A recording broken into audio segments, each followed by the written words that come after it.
अस्सलाम वालेकुम दोस्तों, कैसे हैं आप सब। मैं ज़मीना फ़याज़ एक बार फिर आपके साथ।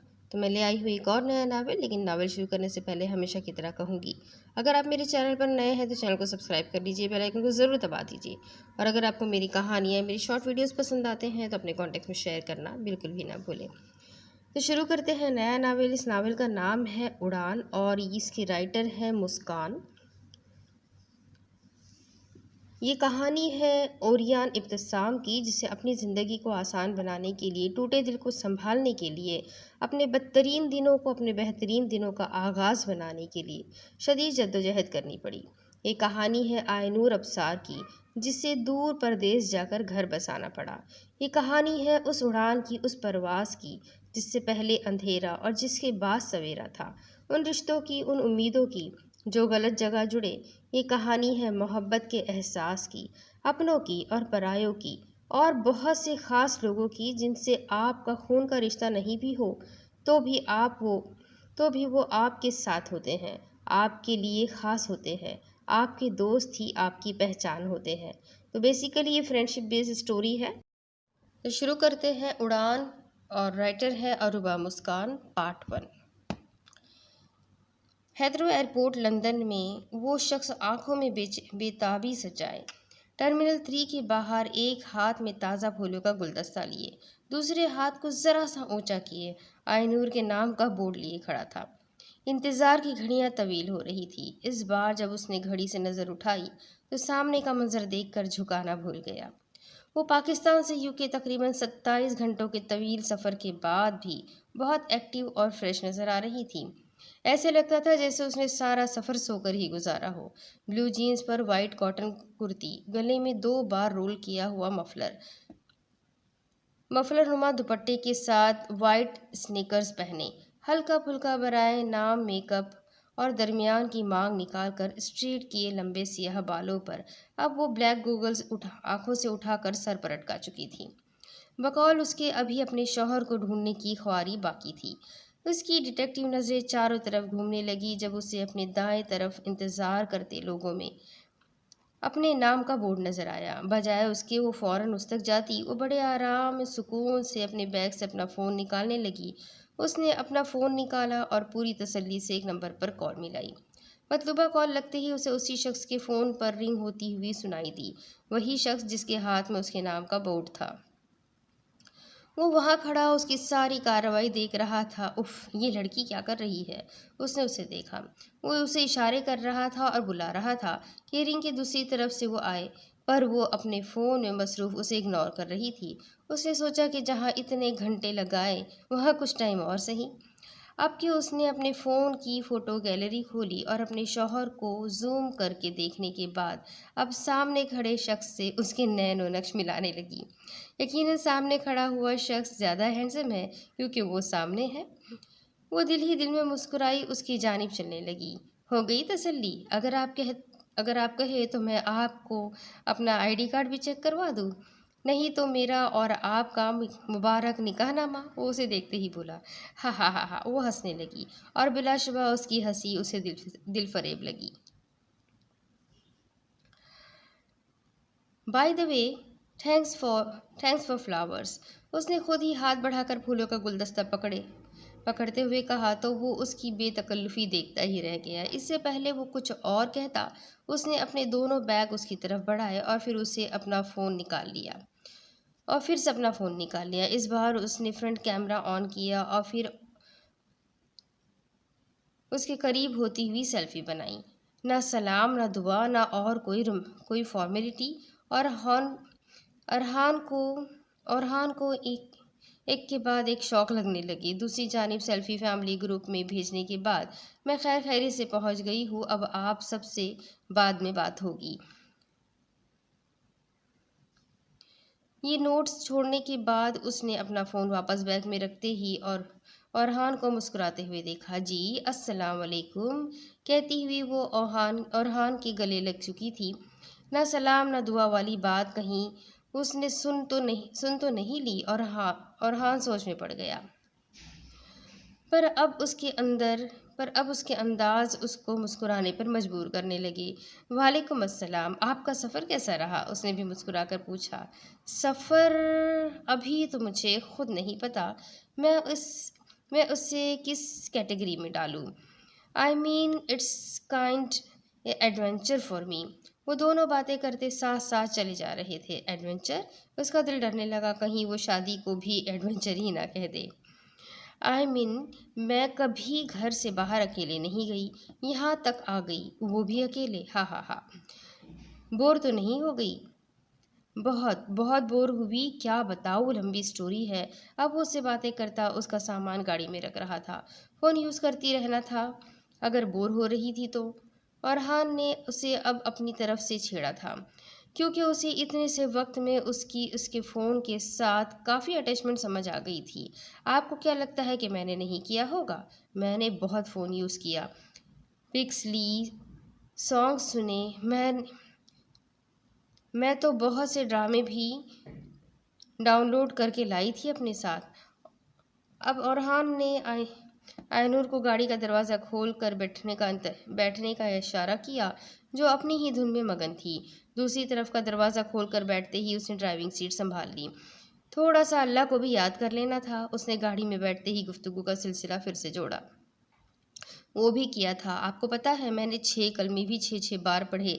जब प्लेन लैंड करता है तो दिल डूब डूब जाता है। ओहो। इसे अब उस बेचारी पर तरस आया जो अपनी आप बीती पर आर्टिकल लिख सकती थी। और क्या सीखा फिर आपने इस खतरनाक सफ़र से? मैंने सीखा कि इंसान अकेले सफ़र करने लगे तो मंजिल आने तक खुद से बातें करने लगता है, खुद से एडजस्टमेंट हो ही जाती है। इतनी गहरी बात की तौक़ा वो इस कम उम्र नाजुक सी नज़र आती लड़की से नहीं कर रहा था। मुझे नहीं पता था कि आप इतनी अच्छी बातें करती होंगी। वैसे आप बातें भी बहुत करती है।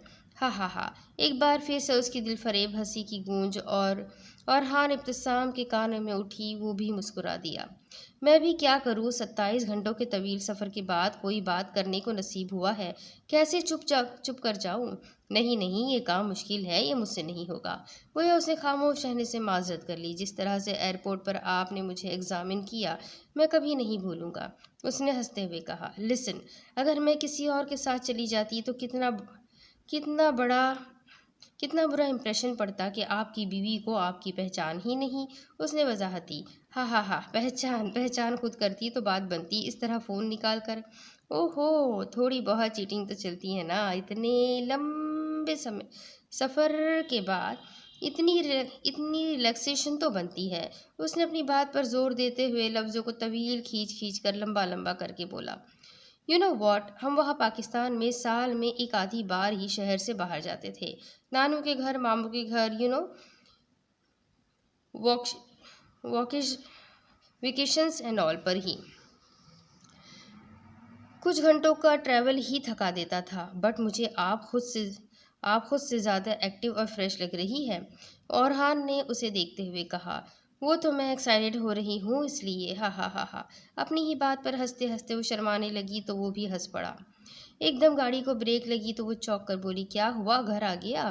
फूलों की खुशबू बिखेरता गुलदस्ता अभी भी उसी की गोद में था। औरहान ने उसकी तरफ का दरवाज़ा खोलकर उसकी तरफ हाथ बढ़ाया तो मुस्कुराती गाड़ी से बाहर आई। सामने एक छोटा मगर बहुत ही खूबसूरत घर उससे पहली नज़र में ही बहुत भा गया था।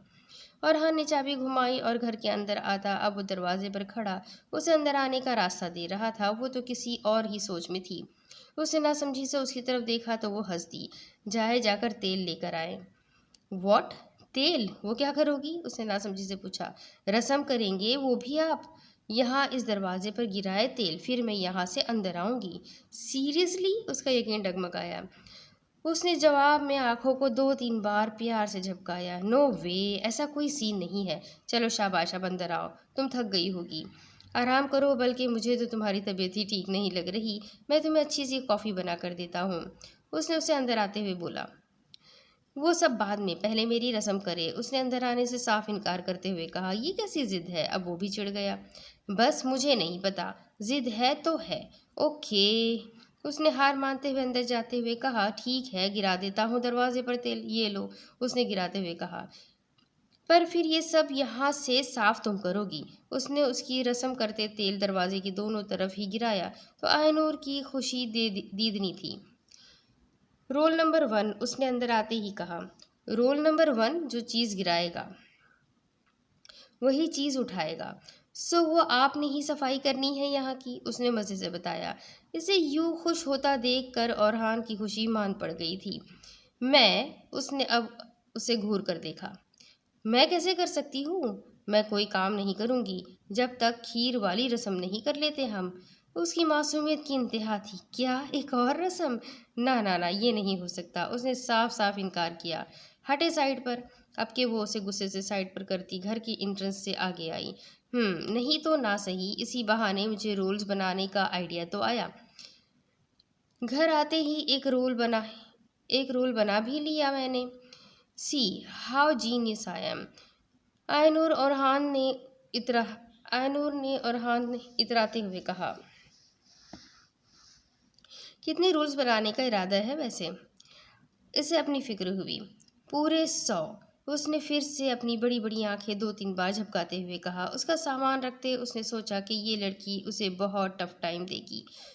2 कमरों पर मुश्तमिल ये कॉटेज नुमा घर बाहर से जितना सादा और खूबसूरत नजर आ रहा था, अंदर से भी वैसा ही खूबसूरत था। घर में ज़रूरत की हर चीज़ मौजूद थी, अलबत्ता चीज़ों की तरतीब और फर्नीचर की सेटिंग बदलने वाली थी, और उस काम में वो माहिर थी। उसने बेडरूम में कदम रखा तो देखा वो कमरा काफ़ी कुशादा था। हर चीज़ बहुत नफासत से रखी हुई थी। ऐसा लगता था कि जैसे वो औरहान ने उसके लिए सब नया नया सेट किया हो। औरहान अब अपने स्लीव्स फोल्ड कर चुका था और अब घड़ी उतार रहा था, जबकि आयनूर कमरे में मौजूद खिड़की से बाहर का व्यू देख रही थी।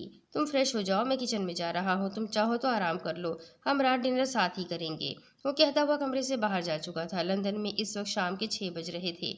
आज औरहान ने अपने कामों से छुट्टी ली थी और अब वो अपने घर के किचन में मौजूद था। पहले उसने सोचा कि बाहर से कुछ ऑर्डर कर ले, मगर फिर उसका दिल खुद कुकिंग करने को चाहा। तो कुकिंग का उसे पैशन था। इससे अच्छा खाना और कौन बना सकेगा? बस यही सोच उसे अक्सर बाहर के खाने से बचा कर रखा करती थी।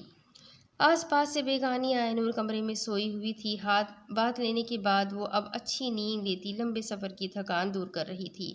और हाँ, डिनर तैयार कर लेने के बाद उसे 2 बार उठाने आया था, पर वो टस से मस नहीं हुई और इसी तरह ढीठ बने हुए सोते सोते रात सुबह में बदल गई। फ़ोन की रिंग तीसरी बार सुनाई देने पर कॉल अटेंड कर ली गई। नींद में डूबी सुनाई देने पर मनहमिल समझ गई थी कि वो अभी तक सो रही है। टाइम क्या हुआ है तुम्हारे यहाँ? मनहमिल ने उसे शर्मिंदा करना चाहा। पता नहीं। तुम कब उठोगी? पता नहीं। अभी फ़ोन अम्मी को दे दूँ तो सब पता चल जाएगा लड़की तुम्हें। आप ही वो मैं इससे पहले वो कुछ कहती मनहमिल फ़ोन अम्मी को दे चुकी थी। ना तुम्हें वहाँ नींदें पूरी करने भेजा था? माँ की आवाज़ सुनते ही वो उठ बैठी। मैं तो पहले ही कहती थी ये लड़की हमारा नाक कटवाएगी। ससुराल जाके देखा, वही हुआ ना। इतना नहीं हुआ शौहर को सुबह सवेरे उठकर नाश्ता बना कर देती। ना जी, सोई पड़ी है। कल को तुम्हारा शौहर हमें कॉल मिलाए, शिकायत लगाए, इससे पहले मैं खुद उससे फ़ोन करके कहूँगी अपनी बीवी को सुधार लो। माँ, आई मिस यू। दूसरी तरफ से इतना सुनने की देर थी कि नौशीन अफसार सारी डांट डपट भुलाए अब अपने दुपट्टे से अपनी आंखें पोंछने लगी। मेरी शहजादी, मेरी चंदा। अब के लहजा ममता के प्यार से लबरेज था। माँ सदके, माँ वारी। उठो बच्चे, खुद को संवारो, अब अपने घर को संभालो, अपने मियाँ का ख्याल रखो, उसके दिल में जगह बनाओ प्यार से, ख्याल से। चलो शाबाश। उठ गई मेरी प्यारी माँ। आपके होते मुझे किसी सास की ज़रूरत नहीं है वैसे। हाँ, तो तुमने क्या सोचा कि दूर चली गई हो तो तुम्हें तुम्हारी मर्जियाँ करने दूंगी? माँ, घर यही है, कहीं नहीं जा रहा। आज मेरा पहला दिन है, खैर है, चलता है। इतना तो उसने सामने लगी घड़ी पर नज़र डाली। लंदन का टाइम देखा तो सर पर हाथ मारा। घड़ी दोपहर के 2 बजा रही थी। ओके माँ, फिर बात करेंगे। Love you, take care, tata bye bye. Phone रखती अब वो जल्दी से बेड से उठी। फ्रेश होकर अब वो रूम से बाहर आई और हान घर में नहीं था। इसका मतलब वो कैफ़े चले गए थे। उसने अंदाज़ा लगाया अब वो घर का जायज़ा ले रही थी। 2 कमरे एक ही कतार में थे, जबकि कमरों के आगे की जगह को लाउंज बनाया गया था, जहां सोफ़ा सेट के अलावा बड़ी सी शीशे की बनी टेबल और सामने मीडिया वॉल पर बड़ी सी एलईडी सजी नजर आ रही थी। ठीक दूसरी जानिब ओपन किचन था, जहां अब वो फ्रिज खोले खड़ी ब्रेड जैम निकाल रही थी। कॉफ़ी मेकर उसे सामने ही नजर आ गया तो कॉफ़ी बनाए अपना नाश्ता लिए वो लाउंज में आ गई। उसके बैठते ही उसका फ़ोन फिर से रिंगटोन सुनाने लगा। उठ गई हैं आप? कॉल रिसीव होते ही औरहान ने पूछा। आपने मुझे उठाया क्यों नहीं?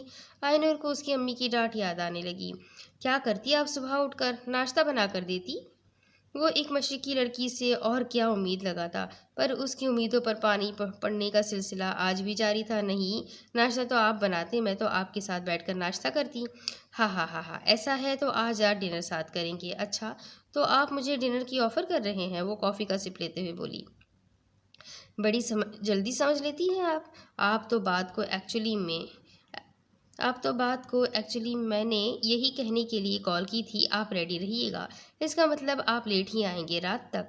कुछ ऐसा ही है, कल कैफ़े नहीं आ सका तो अब यहाँ के काम भी निपटाने होंगे साथ साथ। ओके, मैं रेडी रहूँगी। उसने डिनर की ऑफ़र कबूल कर ली। ओके, सी यू सून कहते ही उसने फ़ोन बंद कर दिया था। आयरन ने नाश्ता ख़त्म करते ही अपने बैग अनपैक करने शुरू किए और अब उसे कुछ समझ नहीं आ रहा था कि वो कैसे समेटे। और तो और उसे आज शाम की तैयारी भी करनी थी। उसने बहुत से कपड़े बैग से निकालने के बाद वापस रखे थे, वो भी उलझा उलझा कर। अगर मिन्हमल आपी मेरे कपड़ों की हालत देखे तो पाकिस्तान से सीधी चप्पल भेजे यूके। उसे याद आ रहा था कैसे मिन्हमल ने उसके कपड़े इस्त्री कर कर के अच्छे से पैक किए थे। आखिर आज रात डिनर पर पहनने के लिए उसे एक ड्रेस समझ में आ ही गया। अब उसे तैयार होना था। ब्लैक शिफॉन की बन गला लॉन्ग मैक्सी के साथ उसने हाई टेल पोनी में बातों को बांधा बालों को बांधा और कानों में बड़े बड़े गोल गोल सिल्वर इयररिंग्स पहने। मुनासिब ही हील्स और नो मेकअप लुक के साथ आयनूर कल से बिल्कुल मुख्तलिफ नज़र आ रही थी। और हाँ, इब्तिसाम ने उसे नज़रों के हिसार में लेते हुए सोचा, क्या हुआ, मैं अच्छी नहीं लग रही? और हान को मुसलसल अपनी तरफ देखते आयनूर ने नासमझी से खुद को आईने में देखते हुए पूछा। अच्छी तो आप बहुत लग रही है, बस एक चीज़ की कमी है। वो क्या? उसने फिर अपना जायज़ा लेते हुए फिर से पूछा। और हान उसके पीछे आकर खड़ा हुआ और एक डायमंड पेंडेंट उसके सर से गुजारते उसके गर्दन में उतारा। इसकी उसने उसके कान में कहा। वाह, इट्स सो प्रिटी, ये कितना अच्छा लग रहा है। वो मुस्कुराई। अच्छा तो अब वाकई लग रहा है, उसने चेन की हुक बंद करते हुए कहा। और हान की रोमांटिक मूड का कबाड़ा करते हुए बोली, चले देर हो रही है, मुझे बहुत भूख लगी है। किसने कहा था एक टोस्ट पर गुजारा करो, रात भी कुछ नहीं खाया आपने? उसने गाड़ी की चाबी उठाते हुए कहा। रात को सेट किए गए अलार्म की बदौलत आज वो सुबह सवेरे उठ गई और अब कैफ़े जाने के लिए तैयार खड़ी थी। तुम कैफ़े जाकर क्या करोगी? वही जो आप करेंगे, घर ही रहो। थक जाओगी? नहीं थकती, बस मुझे आपके कैफ़े जाना है तो जाना है बस। मैं घर बैठे बैठे बोर हो गई हूँ, उसने मुंह बनाते कहा। जिसे चाह ना चाह आए 4 दिन हुए थे। लंदन की पोर्टो ब्लू रोड पर कायम हैप्पी हैप्पी द बजनामी कैफ़े में खूब गहमा गहमी का माहौल था। कैफ़े स्टाफ बहुत मसरूफ़ अंदाज में सबके ऑर्डर्स पूरे करने में मगन थे। कॉफ़ी, कपकेक्स और मुख्तलिफ हाई टी आइटम्स की धीमी धीमी खुशबू आने वालों को खुश आमदीद कह रही थी। एक पाकिस्तानी तर्ज पर बना कैफ़े इंडोर आउटडोर दोनों सिटिंग्स रखता था। और हान का कैफ़े देखकर पता चल रहा था कि उसने इस पर कितनी मेहनत की होगी। अस्सलाम वालेकुम खानम। और हान ने फिरदौस खानम को मुखातिब करते हुए अपनी तरफ मुतवज्जा दिलाई। वो देखने में 50 साल के लगभग लगती थी। चेहरा तरोताज़ा, रंगो रूप में वो पठान लगती थी। खानम को अल्लाह ने शादी के 9 साल बाद बेटी जैसी रहमत से नवाजा था, पर अगले ही साल उनके शौहर इस दुनिया से रुखसत हो गए। वो पाकिस्तान से थी। शौहर के बाद उनकी बहन भाइयों ने उन्हें वापस पाकिस्तान आने का मशवरा दिया, पर वो अकेली नहीं थी, उनके साथ उनकी बेटी भी थी और सास भी। खुद खानम के वालिदीन उनकी शादी के कुछ सालों बाद ही गुजर गए थे। खानम के शौहर अपने वालिदीन की इकलौती औलाद थी, इसलिए उनकी सास का अब इस दुनिया में कोई नहीं था। खानम भी अपने भाइयों पर बोझ नहीं बनना चाहती थी, इसलिए यही रहकर जॉब करने का फैसला किया। इस तरह खानम की बेटी को उनकी सास ने ही पाला था, क्योंकि खानम की सारी ज़िंदगी जॉब करते ही गुजर गई थी।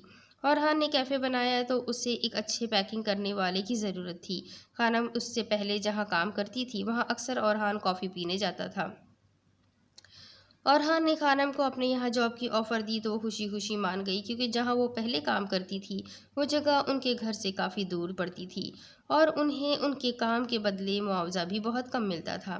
वो अपनी बेटी को अच्छी जगह से पढ़ा रही थी जो जब ग्रेजुएट होने को थी। इन 5-6 सालों में औरहान और खानम का काफ़ी अच्छा बॉन्ड बन गया था। वो अपने काम में माहिर थी और ज़िंदगी की ऊंच नीच को बहुत अच्छे से समझती थी और हैंडल भी कर लेती थी। औरहान के लिए वो एक आइडियल लेडी बन गई थी। वो उनकी ना सिर्फ दिल से कदर करता बल्कि कैफ़े के अक्सर मामलात में उनसे मशवरा भी लेता। वो कभी कभी उनके घर भी चला जाता था। उनकी बेटी को वो अपनी छोटी बहन कहता था और उसकी दादी को भी दादी कहा करता था। वालेकुम अस्सलाम। उन्होंने मुस्कुराते हुए आयनूर को देखा। माशाअल्लाह, तो आ गई दुल्हन पाकिस्तान से। वो कहती हुई आयनूर की तरफ आई तो उसने भी उन्हें सलाम किया। उसे जवाब देते वो उससे गले मिली। इनसे मिलो, ये है यहाँ की सबसे ख़ास रुकन खानम।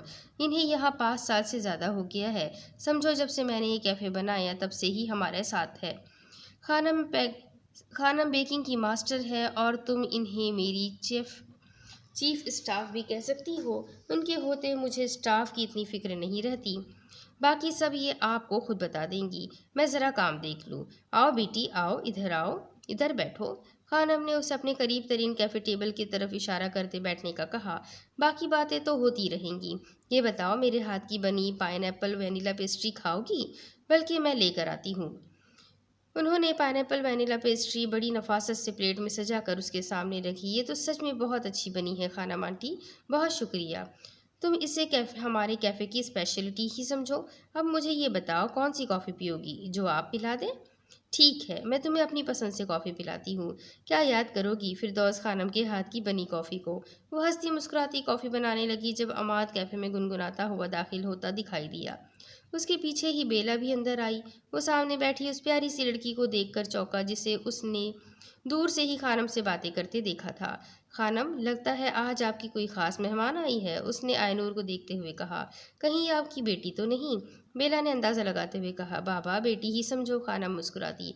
वो दोनों खानम को देखने लगे। ये मिसेस औरहान हैं और अभी कुछ दिन पहले ही पाकिस्तान से आई है, खानम ने आयनूर का तारुफ करवाते हुए कहा। बॉस की वाइफ? वो दोनों एक दूसरे को देखते हुए बोले। बॉस ने शादी कर ली? खानम ने कंधे उचकाए। हाय, कैसी हैं आप? सॉरी, वो हमें पता नहीं था कि आप। इट्स ओके, तुम लोगों को मुझसे डरने की कोई ज़रूरत नहीं, टेक इट ईजी। उसने उन्हें शर्मिंदा होने से बचाया तो वो दोनों कुर्सियां खींचते आयनूर के सामने ही टिक गए। यार, आप तो बहुत अच्छी है, कितनी स्वीट है और कितनी क्यूट भी। और बस बस बस बस, खानम ने उन दोनों को टोकते हुए कहा। चलो अब बहुत हो गई बातें, अब उठो जल्दी से और जल्दी काम पर लगो। वो मैं क्या कह रहा था कि जो हमारे बॉस है, यानी आपके शौहर, अगर उन्हें भी आप अपने जैसा स्वीट फ्रेंडली कर दे तो हमारा काम भी आसान हो जाए। हा हा हा हा, वो हंसने लगी। सारी जिंदगी दुआएं मिलेंगी लेडी बॉस आपको। वो बात कर रहा ही था जब बेला ने उसके साथ बैठे पाँव पर पाँव मारा। उसने सामने से आता और हाथ देखा तो दोनों फौरन खड़े हो गए। हाय बॉस। सर को खम करते दोनों आनन फानन वहां से गायब हो गए थे। तौबा है, इतना डरा कर रखा हुआ है और हान ने स्टाफ को। उसने दिल ही दिल में इन सब की मदद करने का इरादा कर लिया। और हान और खानम के अलावा 4 और स्टाफ के लोग, जिनमें 2 लड़के और 2 लड़कियां शामिल थी, वो वहां मौजूद थे। वो चारों ही स्टूडेंट्स थे और पार्ट टाइम जॉब किया करते थे। यूके के कल्चर के हिसाब से ये नॉर्मल बात थी। स्टूडेंट्स अक्सर पढ़ाई के साथ साथ 3-4 घंटे की पार्ट टाइम जॉब करके अपने खर्चे पूरे करने की कोशिश किया करते। और हान के कॉफ़े में सारा स्टाफ पाकिस्तानी था, इसलिए आयनूर को वहाँ का माहौल बहुत अपना अपना सा लगा। और हाँ, सबसे अलग थलग अपने लैपटॉप में न जाने कौन से हिसाब किताब लिए बैठा रहा। वक्तन फ़वक्तन वह अपने स्टाफ को देख लेता और उसका देखना ही काफ़ी होता। बाकी काम खानम ने संभाल रखा था। हाँ, बेला और अमाद की नोक-झोंक चलती रहती थी।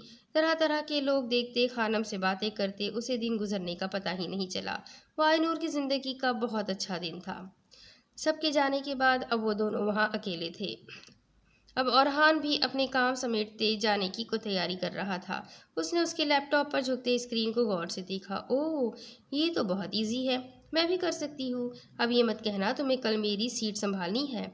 उसने लैपटॉप बंद करते सेलफोन और गाड़ी की चाबी उठाते हुए कहा, हाँ हाँ हाँ, नहीं, मेरा काम करने का दूर दूर तक कोई इरादा नहीं। फिक्र मत करें, मैं आपके कैफ़े पर कब्ज़ा नहीं करूँगी। शुक्र अल्हम्दुलिल्लाह, बड़ी मुश्किल से बच गया मैं, वरना मुझे तो यही लगा था जैसे एक ही दिन में तुम्हारी सबसे दोस्ती हो गई है। सब मिलकर ही मुझे मेरे कैफ़े से बाहर करोगे। उसने गाड़ी स्टार्ट करते हुए कहा। सुने, वो बोली, एक बात तो बताएं, आप अपने कैफ़े स्टाफ के साथ इतना रूड क्यों है? इसे सीरियस होता होना कहते हैं बेगम, और काम का पहला उसूल यही है। ये कैसा बेकार का उसूल है, सो बोरिंग, जिसमें सीरियस बनकर सबसे अलग थलग बैठा रहे एक बंदा के बस आई एम दी बॉस। इसने बगैर किसी लगी लिपटी के उसे सुना दिया, और हान ने उसको मुड़ के देखा पर खामोश रहा। इसे चुप देखकर आयनूर ने फिर से बातों का सिलसिला जोड़ा। मुझे इतनी अच्छी जगह नहीं लेकर आ रहे थे आप। आपको पता है, मुझे बहुत अच्छा लगा, और यहाँ सब बहुत कूल है, स्पेशली खानम आंटी। उन्होंने तो मुझसे बहुत बातें की, मुझे तो पता ही नहीं चला मुझे इतनी अच्छी लेडी यूके में मिलेंगी। आई मीन वाओ, अब तुम एक्साइटेड हो रही हो? और हान ने हंसते हुए कहा। उसे एयरपोर्ट वाली बात याद आई, जब वो बोलती है तो बोलती ही चली जाती है। नहीं तो मैं तो बस इतना कह रही हूँ कि मैं यहाँ रोज़ आया करूँगी। और वही हुआ जिस बात का डर उसे पहले से था। मैं आपको घर के लिए लाया हूँ मैडम, कैफ़े के लिए नहीं, उसने सर झटकते हुए कहा। आपका घर बोरिंग है, उसने साफ कहा। तो क्या करे, उसे भी कैफ़े की शक्ल दे दे। आइडिया बुरा नहीं है वैसे, पर मुझे आपका स्टाफ ही चाहिए होगा उसमें। तो ऐसा करना, ये स्टाफ मुझे दे देना, मैं सब संभाल लूँगी। और आप अपने कैफ़े में अपने जैसा सड़ियल टाइप स्टाफ हायर कर लेना। अब के वो हंस पड़ा था, क्योंकि आयनूर से बातों में जीतना नामुमकिन था। वो तो कुछ ही बोल दिया करती थी, उसके पास हर बात का जवाब तैयार रखा पड़ा होता था, और यही उसकी दिल की शफाफियत थी। उसका जाहिर बातिन एक ही था। ये क्या है? और हान ने अपनी वार्डरोब खोली तो अंदर के मनाजिर देखकर तब गया। आयनूर ने अपने कपड़े तो ठीक से सेट नहीं किए थे, और साथ साथ उसके कपड़े ज़रूर ऊपर नीचे कर दिए थे। वो मैंने अपना बैग अनपैक किया था, उसने फ़खरिया बताया। क्योंकि आपने ये जहमत क्यों, आखिर क्यों? उससे अच्छा था ये काम भी मुझसे ही करवा लेती। और हान को वो एकदम बोहड़ लगी। और कौन से काम करवाए हैं मैंने आपसे? वो जो उसकी बातें सुन रही थी अब पकड़ कर बोली। कपड़े मैं वॉश करूं, खाना मैं बनाऊं, कैफ़े मैं चलाऊं। मुझे ऐसा लगता है कि बीवी नहीं मिली बल्कि किसी की बच्ची गोद ले ली है मैंने। उसने वार्डरोब सेट करते हुए उसे सुनाई। हाँ हाँ हाँ, आप मुझसे तंग आ गए हैं ना? हाँ हाँ हाँ हाँ। वो उसे तंग आता देख कर ऐसे हंसती जैसे उसे तंग करना ही उसकी ज़िंदगी का मकसद हो। बस बहुत हो गई। और हान ने एक कड़ा फैसला लेते हुए कहा, बस अब ऐसा नहीं चलेगा। वो संजीदा था। आज रात का डिनर आप बनाएंगी, मुझे अच्छा सा फैंसी डिनर चाहिए। मैं एक काम से बाहर जा रहा हूँ, वापस आने पर मुझे डिनर रेडी मिले। उसका अंदाज़ा हुक्मिया था। वो मैं सोच रही थी आज हम स्पाइस विलेज चले, वही साउथ लंदन वाला Pakistan restaurant. Oh I love it, मुझे तो उनका कॉन्सेप्ट ही बहुत पसंद है। खाना गाड़ी में लाकर दे देते हैं। आयनू ने दिल खोल कर तारीफ की। काम चोरों को और क्या चाहिए? और हान ने बाल बनाते हुए कहा।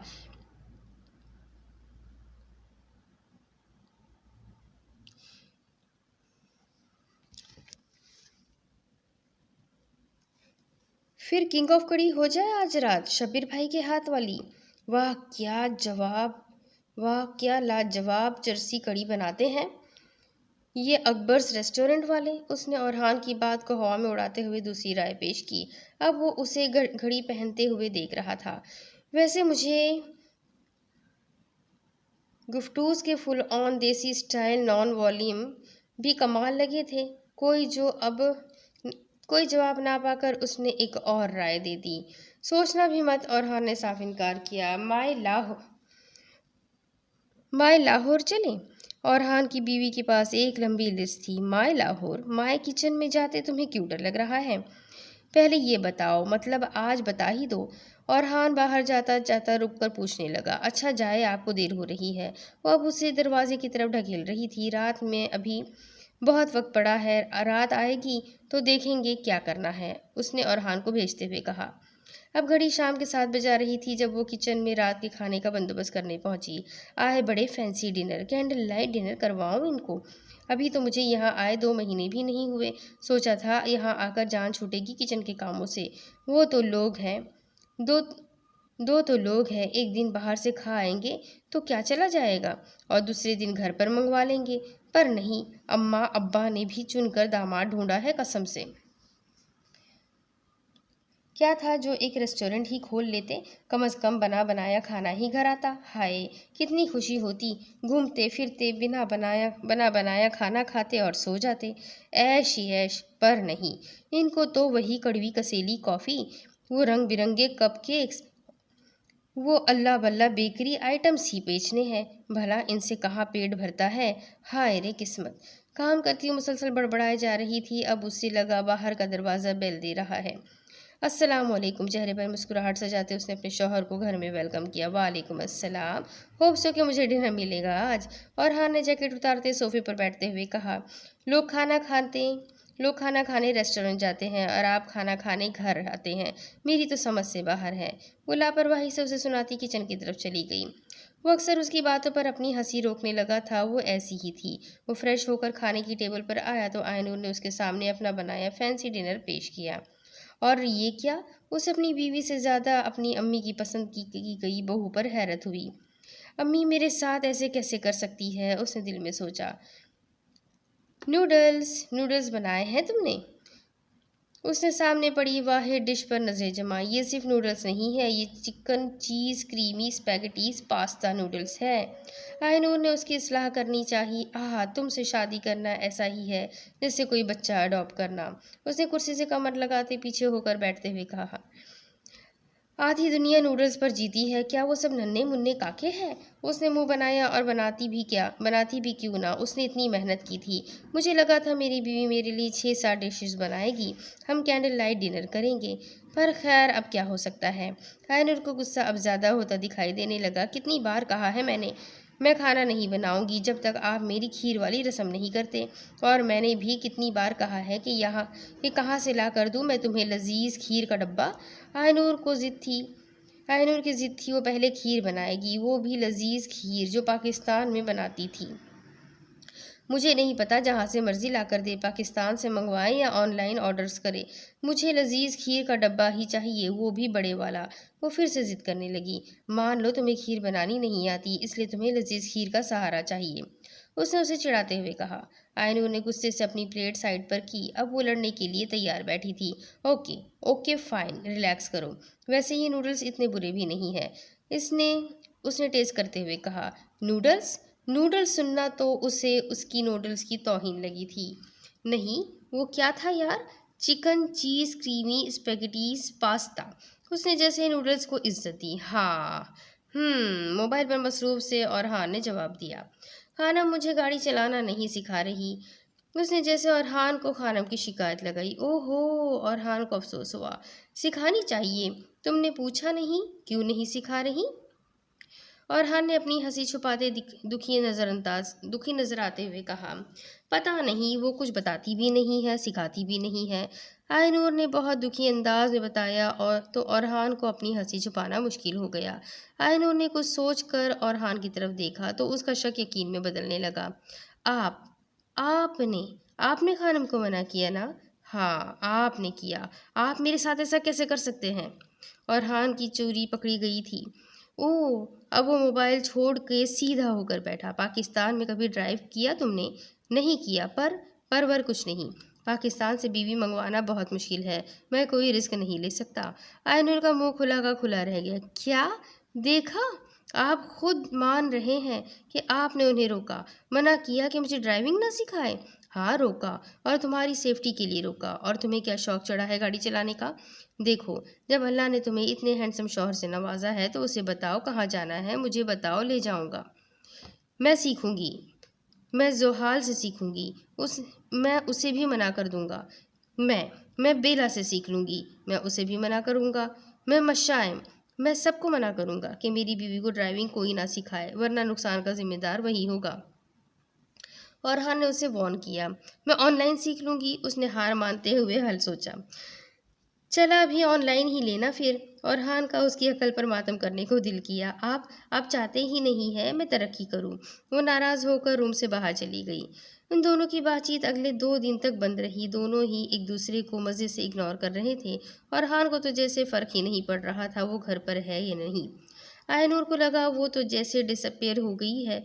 अब उसने और हान को अपनी वैल्यू बताने की ठानी। अगले दिन रात में जब अरहान सो गया तो उसने उसकी गाड़ी की चाबी, वॉलेट, रेस्ट वॉच, यहाँ तक कि उसका मोबाइल भी ले जाकर किचन कैबिन में छुपा दिया और खुद भी जाकर सो गई। नूर, नूर! अगली सुबह अरहान ने उसे जगाते हुए आवाज़ें दी। उठो यार, मेरी कोई चीज़ नहीं मिल रही। क्या नहीं मिल रही? कौन नहीं मिल रही? उसने कमाल एक्टिंग करते हुए आंखें खोली। मेरी चीज़ें नहीं मिल रही बेगम। वॉलेट, मोबाइल, वॉच कुछ भी नहीं है। अच्छा, क्या रात हमारे घर चोरी हुई थी? क्या कोई जिन भूत उड़ा ले गया? दूसरी वाली बात ज़्यादा ज़्यादा वेल लगी मुझे तो।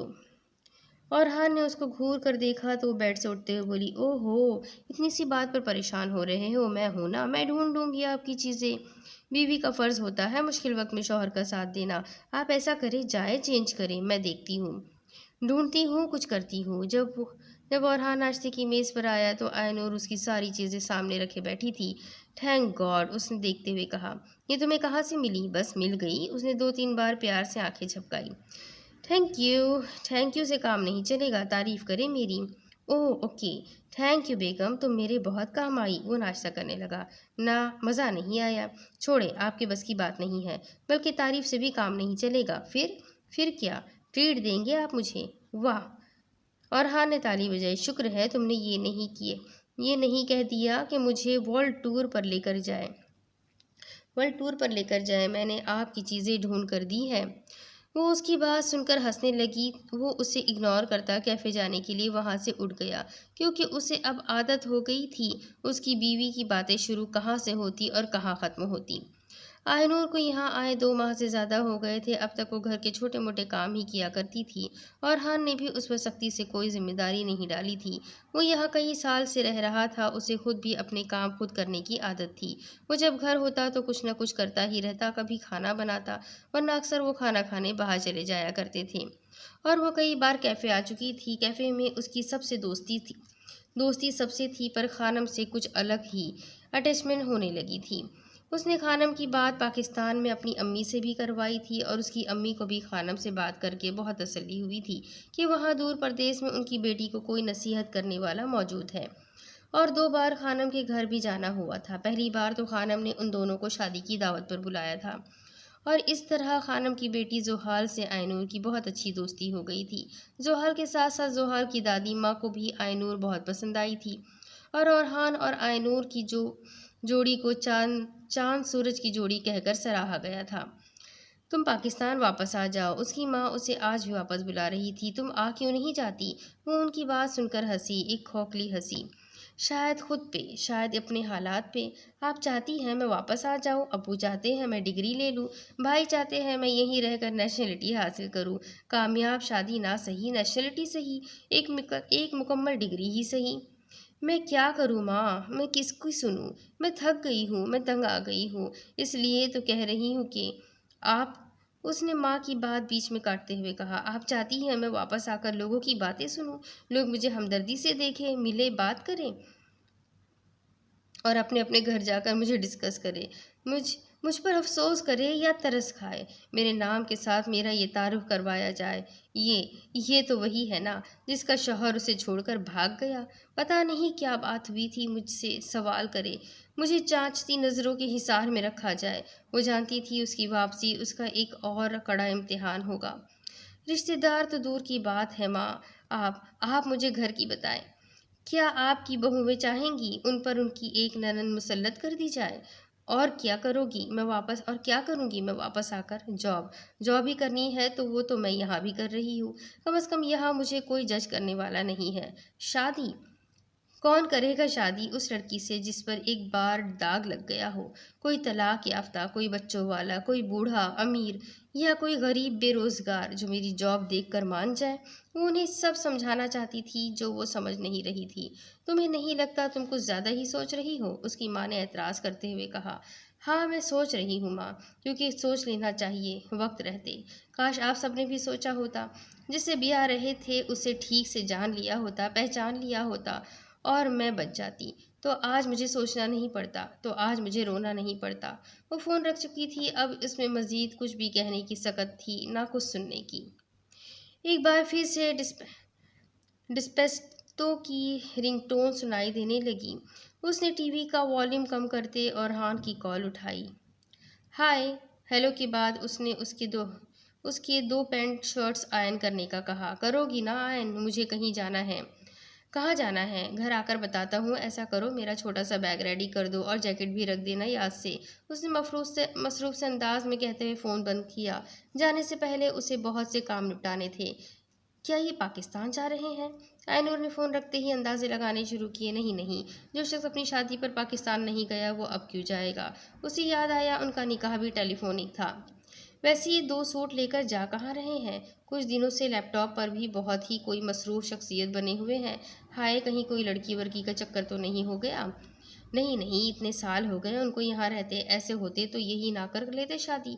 लगता है मुझसे ही तंग आ गए हैं। हाँ हाँ हाँ, मैं तंग भी तो इतना करती हूँ ना। ज़रूर वेकेशंस पर जा रहे होंगे।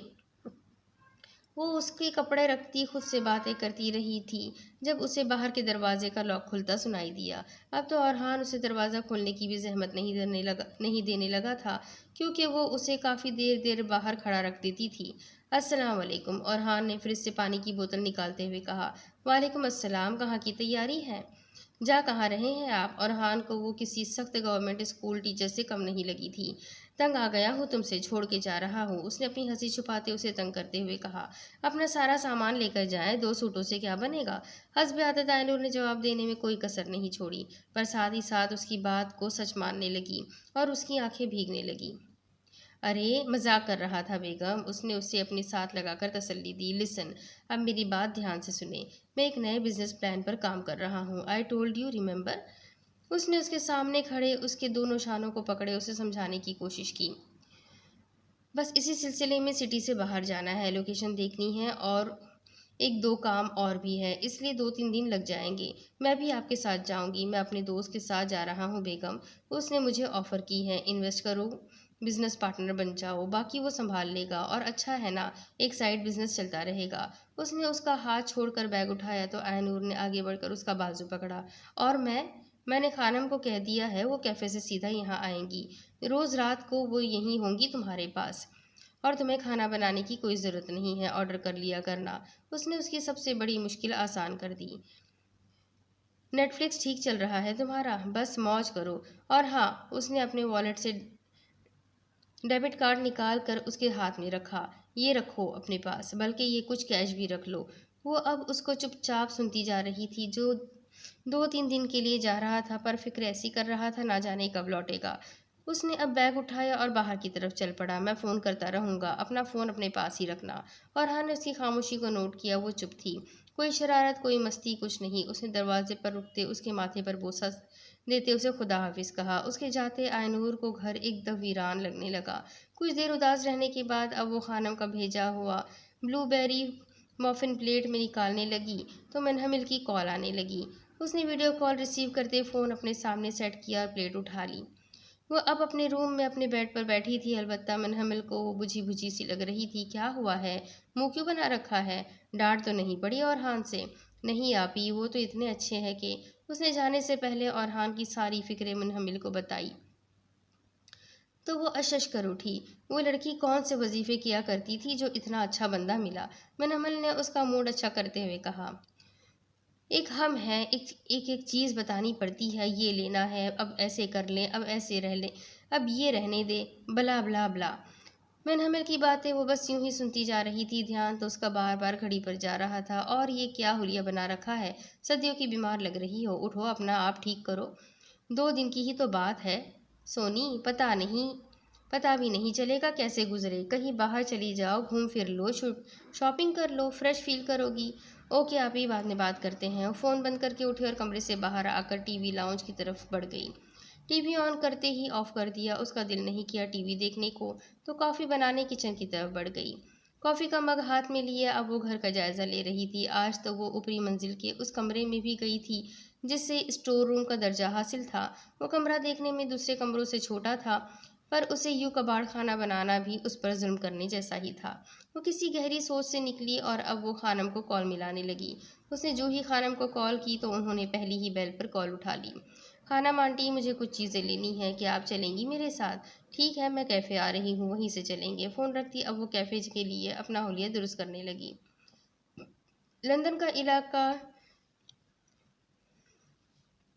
लंदन का इलाका जो मिनी पाकिस्तान कहलाता है, टूटिंग, वहाँ हर किस्म की दुकानें पाई जाती हैं। गारमेंट्स, हाउसिंग वगैरह के अलावा वहाँ देसी फूड पॉइंट्स भी आसानी से मिलते हैं।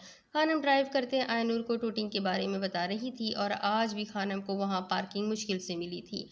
आयनूर ने खानम के साथ मिलकर घर के लिए बहुत सी चीज़ें खरीदी, जिनमें सबसे पहले वो बुक शॉप गई और बहुत सी अच्छी अच्छी बुक्स लेने लगी। इस नावल्स की दीवानी लड़की ने कुछ इंग्लिश नावल्स भी खरीदे, कुछ उर्दू नावल्स तो वो पाकिस्तान से साथ लेकर गई थी। शायद उसका इरादा अब नावल्स बनाने का था।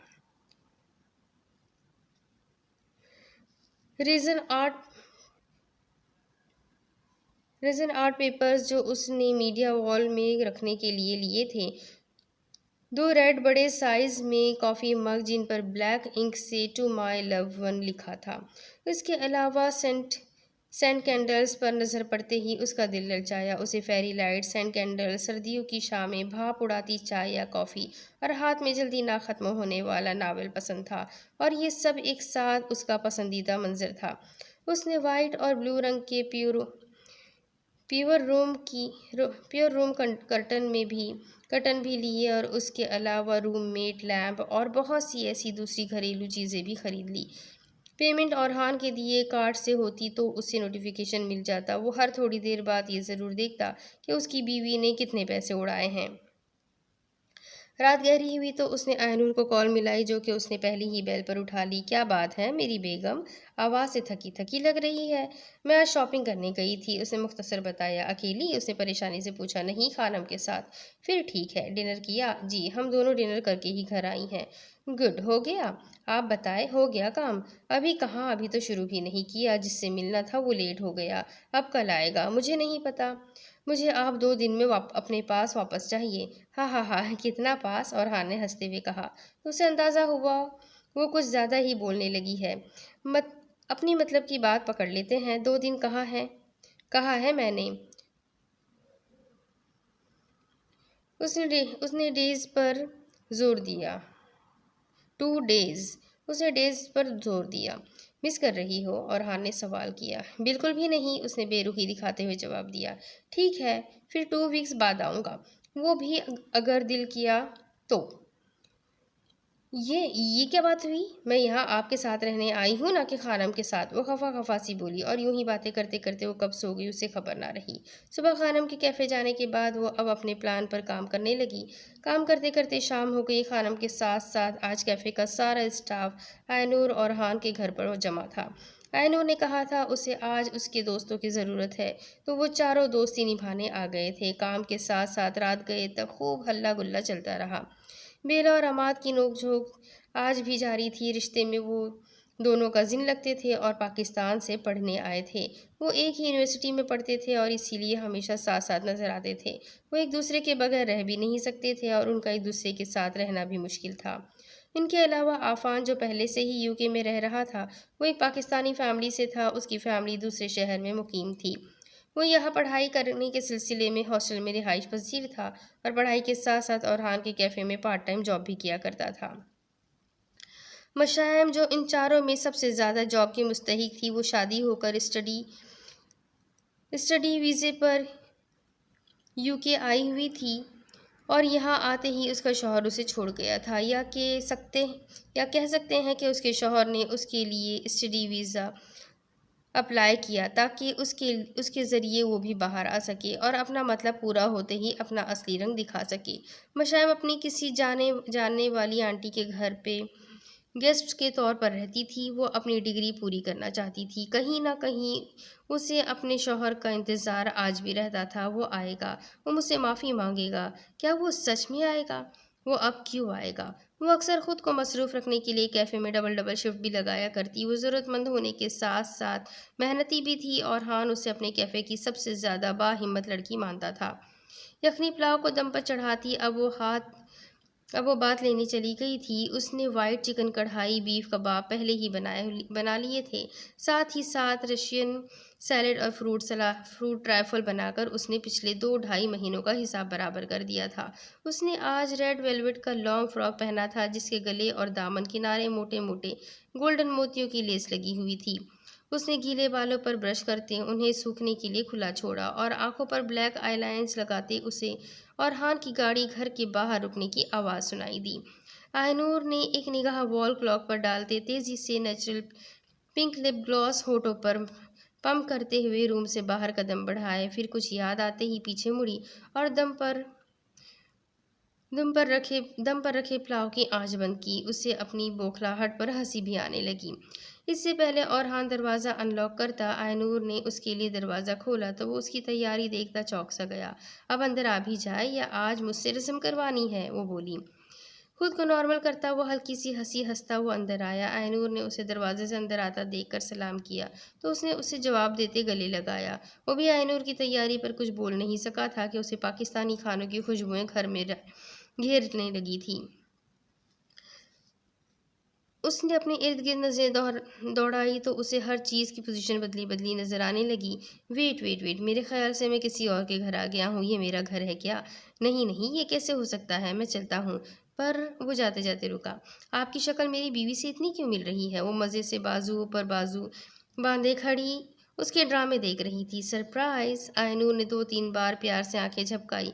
उससे उसकी जैकेट पकड़ी और उसे फ्रेश होने रूम में भेज दिया। जब तक वो आया वो खाना लगा चुकी थी और साथ ही साथ उसने स्टैंड पर सजी कैंडल्स भी जला रखी थी, जो वो खानम के साथ जाकर खरीद लाई थी। वो खाने की मेज़ पर आया तो कभी उसे देखता और कभी हरी भरी मेज़ को। आयनूर ने आज हर चीज़ उसे खुद सर्व किया।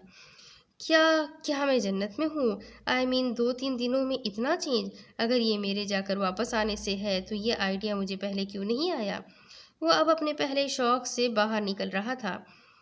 इस सब के जवाब में आयनूर बस मुस्कुराई और उसका खाना टेस्ट करने का वेट करने लगी। उसने अखनी पुलाव और बीफ कबाब से शुरू किया और फिर उसके हाथ के खानों का दीवाना होता चला गया।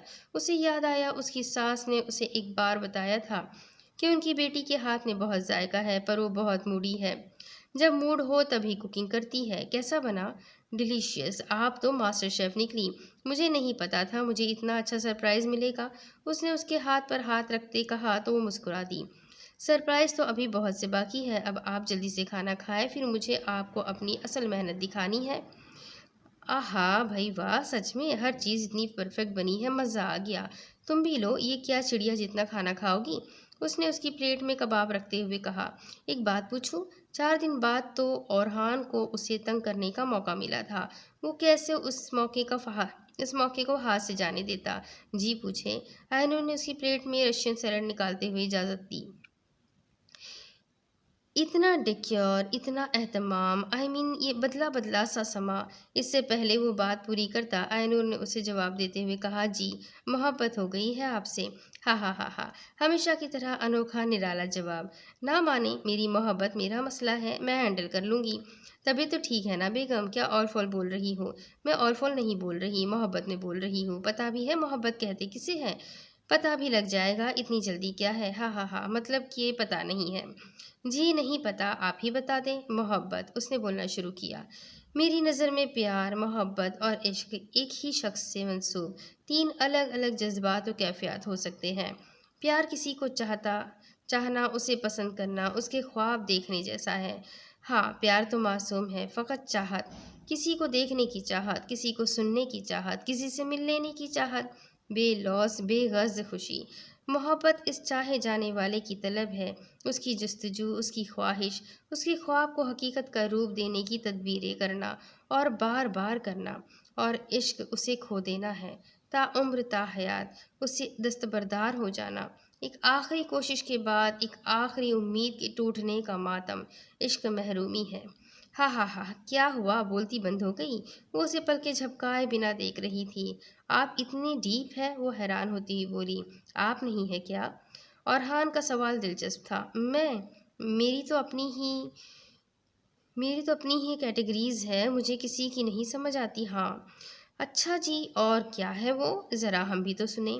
लाइक मुझे पसंद आ जाए, देखने में अच्छा लगे, प्यारा लगे, और बस बहुत प्यारा लगे, जिसे देखकर दिल की बत्ती जल पड़े, अंग अंग झूम उठे, बार बार देखने को दिल करे, दिल ना भरे, बस मुझे उससे प्यार होता जाता है। और अब तक मुझे एक नहीं, दो नहीं, पूरे 7 लड़कों से प्यार हुआ है। वो जो उसकी प्यार की कैटेगरी सुनकर मुस्कुरा रहा था, उसकी आखिरी बात सुनकर खास खास का दोहरा होता जा रहा था। पानी पानी दूँ आपको? उसने ग्लास भरते हुए कहा। क्या मतलब? 7? कौन कौन थे वो? उसे लगा स्कूल, कॉलेज या फिर यूनिवर्सिटी में वो उसने राजदारी से बताते हल्की आवाज से वो कहा और आगे को झुकी। वो अपने बीटीएस। उसने हाथ यूं हिलाकर बताया जैसे किसी मुश्तरका रिश्तेदार की बात की हो। बीटीएस? ये कौन? वेट अ सेकेंड, कहीं सुना सुना लग रहा है। तो वो, अच्छा वो, ओहो, चाइना के लड़के? उसने हंसते हुए कहा। क्या कहा? उसने सामने पड़ी प्लेट से कांटा उठाया और हाथ में पिस्तल की तरह थामते अब वो गुस्से से उसे घूर रही थी। चाइना के नहीं है वो, कोरियन है। वो भी नॉर्थन कोरियन की। Okay okay okay, relax. तो तुम्हें बीटीएस पसंद है? उसने बेफिक्र होते हुए कहा। पसंद नहीं है, बल्कि प्यार है वो, मेरा प्यार। उसने चहकते हुए एतराफ़ किया। ओह अच्छा, ठीक ठीक, करो करो, कैरी ऑन। प्यार करो, प्यार करना कोई बुरी बात नहीं। उसने लापरवाही से कहा। हाँ, पर खुदा का वास्ता है, कहीं वो क्या कहते हैं, किमची और वो रामेन नूडल्स बनाने ना लग जाना। भाई खाना अपना अपना, हाँ, पर मुझे तो बता दो, मैं मासूम किस कैटेगरी में आता हूँ? मासूम और आप, अल्लाह तौबा, उसने दिल में कहा। आपको बताया तो है, मोहब्बत है आपसे। और इस कैटेगरी के फीचर्स क्या क्या है? आई मीन, ज़रा डिफाइन तो करो। उसने उसे छेड़ते हुए कहा। मैं क्यों करूँ? नहीं करती ना, मैं नहीं बताऊंगी। खाना खाने के बाद वो उससे ऊपर वाले कमरे में ले गई, जिसे उसने स्टडी रूम की तरह सेट कर दिया था। उस छोटे से रूम में बिल्कुल सामने बड़ी सी विंडो थी, जिससे घर के बाहर का व्यू बहुत अच्छा दिखाई देता था। आयनूर ने उसके लिए वाइट ब्लू थीम के कर्टेन लिए थे। उससे आगे उसने सोफ़ा कम बेड कर दिया था, जो पिछले उनके बेडरूम में पड़ा हुआ था जो पहले उनके बेडरूम में पड़ा हुआ था। उससे आगे वो वुडन फ्लोर को अच्छा लुक देने के लिए उसने वाइट सॉफ्ट फर कारपेट बिछाया हुआ था। दाएं तरफ वाली दीवार के साथ उसने एक छोटा सा वुडन टेबल रखा था, जिस पर उसने अपना खरीदा हुआ नया लैंप रखा।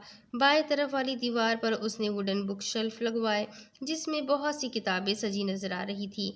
जितने भी हैवी काम थे जिनमें मैन पावर चाहिए थी, जैसे फर्नीचर शिफ्टिंग वगैरह, वो उसने आफान और अमाद से करवाए थे। I have no word, seriously it's rememberable. और हान कमरे की नई लुक देखकर बोला तो आयनूर ने उसकी आंखों में वो चमक देखी, वो चमक जो उसकी रूह को खुशी बख्श रही थी। कहते हैं औरत अगर पहाड़ भी एक जगह से दूसरी जगह ले जाए, मतलब कि इतना काम करे और बदले में उसका मर्द उसकी ज़रा सी तारीफ कर दे, अच्छा कर दिया, सही हो गया, तो औरत की सारी थकन उतर जाती है। आज वो भी ऐसा ही महसूस कर रही थी। उसकी मेहनत वसूल हो रही थी, और ये वसूली मोहब्बत के गहरे समंदर में अमर हो रही थी। वो खुद को हल्का फुल्का महसूस कर रही थी। उसकी खुशी ने उससे पंख लगा दिए हो जैसे। एकदम उसकी नज़र घड़ी पर पड़ी, जो 12 बजने में 10 मिनट बता रही थी। मैं अभी आती हूँ, उसने जल्दी से कहा। कहाँ जा रही हो बेगम? उसने उसे सवालिया नज़रों से बाहर जाने के लिए उठते देखा। मैं बस अभी आई, उसने मुस्कुराते हुए रेड मग्स उठाए, जिनमें वो कुछ देर पहले कॉफ़ी बनाकर लाई थी। अब वो खाली हुए मग उठाए रूम से बाहर चली गई और हान बुक शेल्फ से किताबें उठाकर देखने लगा। Surprise, many many happy returns of the day. जब वो वापस लौटी तो उसके हाथ में केक था, वॉलनट केक, और हान का फेवरेट, जो उसने खुद बेक किया था। और हान को वाकई याद नहीं था कि आज उसकी सालगिरह है, और ना ही उसे किसी ने भी इतना अच्छा विश किया था। Thank you my love, you remember मी। वो दोनों वाइट फर कारपेट पर बैठे और वुडन टेबल अपने आगे रखकर उस पर केक रखा। वेट वेट वेट, आयनूर ने उसे छुरी उठाते देखकर अभी केक काटने से रोका और उठकर रूम की लाइट्स बंद की। अब बस वहाँ लैंप की रोशनी थी या फिर सेंट कैंडल्स की खुशबू के साथ साथ चॉकलेट केक की धीमी धीमी महक, जिसमें आयनूर की और हान के लिए चाहत आसमान में सितारों की तरह चमक रही थी। वो दिन, वो रात, वो वक्त, वो लम्हे, वो दोनों यादगार थे। उठ जाए, हाँ, आपने कैफ़े भी जाना है। वो नाश्ता बनाने के लिए बेड से उतरने लगी तो औरहान ने उसका हाथ पकड़कर मना करते हुए कहा, छोड़ो, रहने दो, मुझे नहीं जाना आज। नींद से भरी आवाज़ में कहते हुए कंबल मुंह तक ओढ़े फिर से सोता बना। जाना तो पड़ेगा, आज आपके कैफ़े स्टाफ ने आपके लिए सरप्राइज़ बर्थडे पार्टी अरेंज की है, उसने कंबल खींचते हुए बताया। खानम का बनाया स्पेशल केक कैसे मिस करेंगे आप। वो जानती थी खानम के बनाए केक की कशिश उससे ज़रूर उठाकर बिठा देगी, और यही हुआ। और प्लीज़ किसी को मत बताइएगा, मैंने आपको ये सब पहले ही बता दिया है। ये ज़ाहिर करिएगा कि आज आपका बर्थडे है। आपको तो पता ही नहीं था। मैं क्यों करूँ वैसे? कोई सरप्राइज़ दे कर खुश हो रहा है तो उससे सरप्राइज़ लेना नहीं चाहिए। Oh really? Oh yes. जो लोग आपके साथ काम करते हैं, आपकी खुशी में खुश होना चाहते हैं, उन्हें खुश होने का मौका देना चाहिए, बल्कि साथ साथ खुद भी खुशियाँ मनानी चाहिए। वो वार्डरोब से उसके कपड़े निकाल लाई थी। उसने उसकी बातों पर मुस्कुराते हुए कपड़े थामे। वो इतना भी सीरियस नहीं था जितना वो उसे समझती थी। आज उसे उसकी ये गलतफहमी दूर करनी थी। वो दोनों कैफ़े गए तो सबने अरहान को बर्थडे विश किया। आज तो जुहाल भी खानम के साथ ही आई थी। वो अरहान को फ्रेश फ्लावर्स का बुके दे रही थी। अरहान भाई, ये आपके लिए। उसने उसे कैफ़े में आते ही बुके दिया। So sweet of you little girl. Arhan ने बुके लेते हुए कहा, मुझे आप सबका दोबारा थैंक्स करना है। सबसे पहले तो thank you so much guys for this wonderful surprise, it means a lot. Secondly, मेरी वाइफ से दोस्ती निभाते हुए घर डेकोरेट करने में उनकी हेल्प करने के लिए। बॉस, आप बहुत लकी है, आपको इतनी अच्छी वाइफ मिली। अमाद ने कहा तो बेला ने भी आयनूर की तरफ तारीफ की। She is so caring and loving. माशाल्लाह, मेरी दुआ है कि आप दोनों हमेशा हंसते मुस्कुराते नजर आए। मशायम ने दोनों को दिल से दुआ दी तो सबने मुश्तरका आमीन कहा। बस मैंने तो डिसाइड कर लिया है, मेरी वाइफ भी पाकिस्तान से ही होगी। आफान ने मशायम को नज़रों के हिसार में लेते हुए कहा तो सबको उसकी दिल की बात समझ आने लगी। अमाद कहाँ चुप रह सकता था। ओ भाई, हर किसी की किस्मत हमारे बॉस की तरह नहीं हो सकती।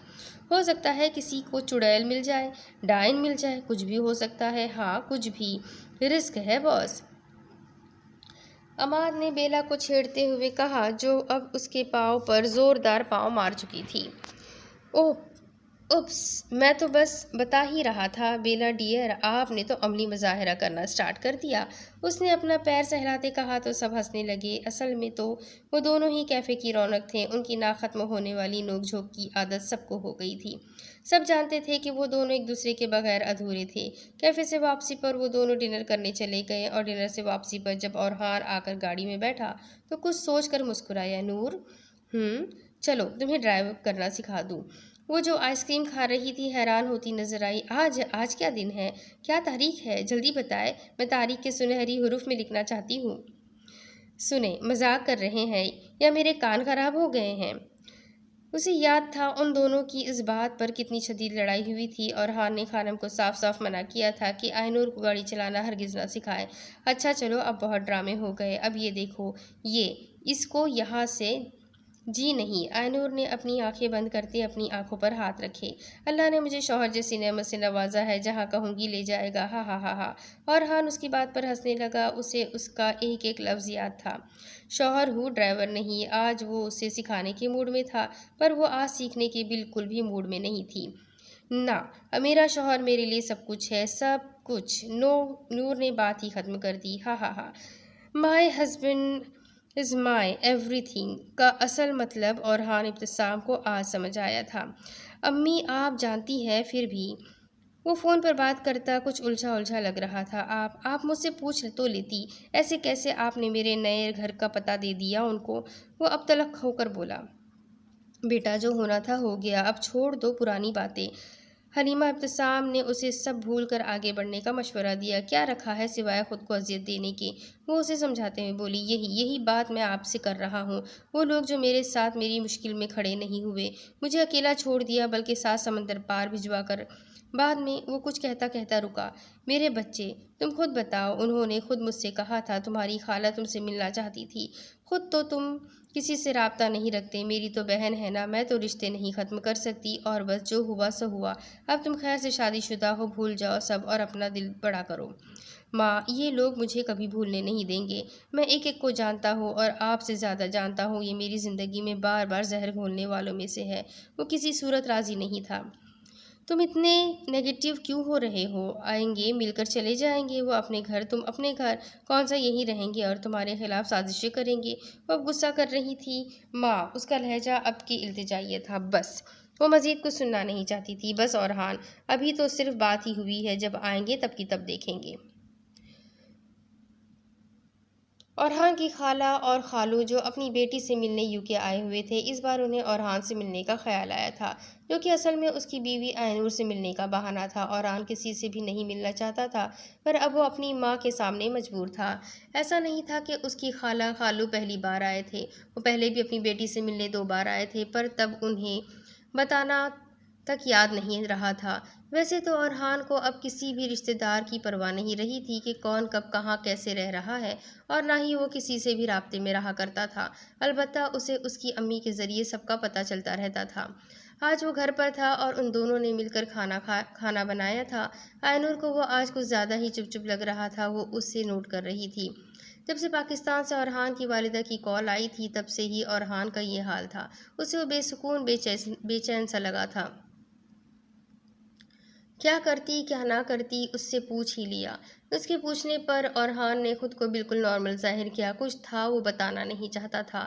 कुछ था जो उसे जहनी अजियत दे रहा था। डोरबेल हुई तो वो दोनों ही किचन से बाहर निकल आए। आनूर ने आगे बढ़कर अरहान की खाला को सलाम किया तो उन्होंने भी गर्मजोशी से उसे गले लगाया, और खालू ने उसके सलाम का जवाब दिया और उसके सर पर हाथ रखा। मगर अरहान से मिलते वक्त उसे दोनों तरफ से वो गर्म जोशी महसूस नहीं हुई थी, जो उनके बेहतरीन मोहब्बत शफ़क़त भरे ताल्लुक़ की अक्कासी करती। सलाम दुआ के बाद, क्योंकि खाने का वक्त था और खाना भी तैयार था, तो अरहान ने उन्हें खाने की दावत देते हुए मेज़ की तरफ आने का कहा। ये खाना घर का है या बाहर का? रोज़ीना खाला ने पहला निवाला लेते ही पूछा। जी घर का, आयनूर ने मुख्तसर जवाब दिया। मैं भी कहूँ घर का ही लग रहा है। दुल्हन रानी खुद बनाया है? और यहाँ से आफताब खालू के सवाल शुरू हुए। मेरी बेगम के हाथ में बहुत जायका है। इससे पहले आयनूर कुछ कहती, फरहान ने उसकी तारीफ कर दी। यूँ साफ साफ कहने पर आयनूर उसे हैरत से देखने लगी। माशाल्लाह, बहुत अच्छी बीवी मिली है तुम्हें, बरखुरदार। कदर करना इसकी। खालू तो ऐसे कह रहे थे जैसे वो न जाने कितनी ही बीवियों की नाकदरी कर चुका हो।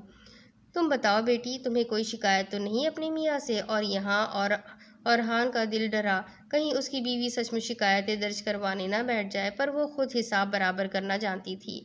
उसे अपने शौहर की शिकायत करने की ज़रूरत नहीं थी, चाहिए कोई मजाक में ही क्यों ना कहे।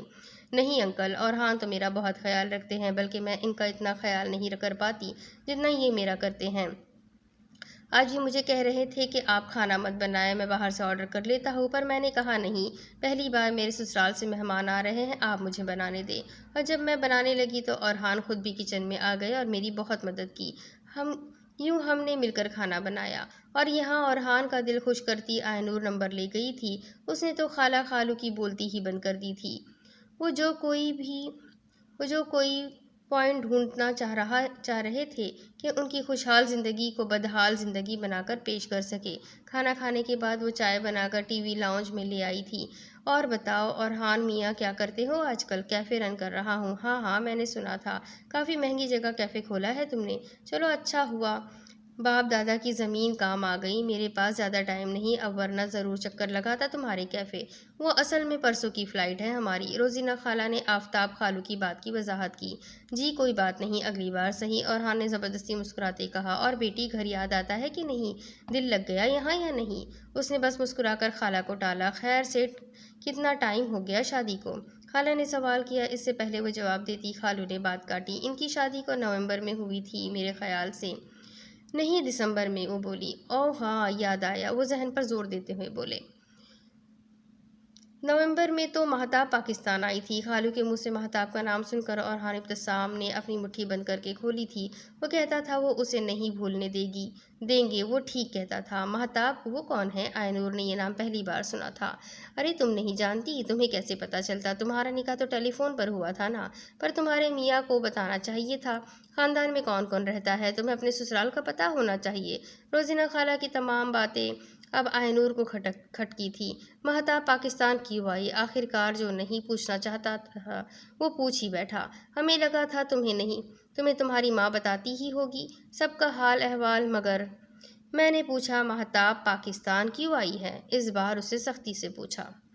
अब इसके आगे की कहानी मैं आपको अगली किस्त में सुनाती हूँ कि आगे इस कहानी में क्या होगा। ये जानने के लिए मेरे साथ बने रहें। अगली किस्त में फिर मिलेंगे। तब तक के लिए अल्लाह हाफिज़।